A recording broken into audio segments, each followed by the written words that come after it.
વડોદરા જિલ્લાના કરજણ પેટા ચૂંટણીમાં ગરમાવો જોવા મળ્યો। ભાજપા જિલ્લા પ્રમુખ સતીશ નિશાળિયાનો ધમકી આપતો વિડીયો થયો વાયરલ। ચાલુ સભામાં મતદારોને આપી ધમકી, જો ભાજપાને મત નહીં આપો તો તમારા દબાણો તોડાવી નાખીશ। તેમણે મંચ પરથી ખુલ્લેઆમ કહ્યું હતું કે ભાજપા સાથે દગો કર્યો તો મકાનો તોડી પાડીશું। વડોદરા જિલ્લાના કરજણ નગરપાલિકાની સામાન્ય ચૂંટણીને આડે ગણતરીના દિવસો બાકી રહ્યા છે, ત્યારે નગરપાલિકા કબજે કરવા માટે ભાજપા છેલ્લી પાયરી ઉપર આવી ગયું છે। ભાજપાના પ્રભારી અને જિલ્લા ભાજપા પ્રમુખે જાહેર સભામાં કરજણમાં વર્ચસ્વ ધરાવતા ભાજપાના જ બળવાખોરને ધમકીઓ આપતા ચૂંટણીમાં ગરમાવો આવી ગયો છે। જાહેર સભામાં જિલ્લા ભાજપા પ્રમુખે ધમકી આપતા જણાવ્યું હતું કે ભાજપાને દગો કરશો તો મકાનો તોડી પાડીશું અને ભાજપાને મત આપશો તો મકાનો બચી જશે।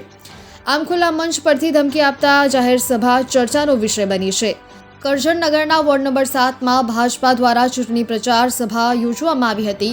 આ વોર્ડમાં ભાજપાના ઉમેદવારો જ્યોતિબેન વસાવા, તરુણકુમાર પરમાર, પ્રણવરાજસિંહ અટાલિયા અને મુમતાઝ મુલતાની છે। જ્યારે ભાજપાએ ટિકિટ ન આપતા એક વખતના જિલ્લા ભાજપા પ્રમુખના અંગત મનાતા બળવો કરીને આમ આદમી પાર્ટીમાંથી ઊભા રહેલા મોહમ્મદ યુસુફ સિંધીએ પેનલમાં પ્રિયંકાબેન માછી, ભરતસિંહ અટાલિયા અને વિનંતાબેન વસાવા ચૂંટણી લડી રહ્યા છે। સભામાં મોટી સંખ્યામાં વોર્ડના ભાજપા કાર્યકરો અને સ્થાનિક લોકો એકઠા થયા હતા।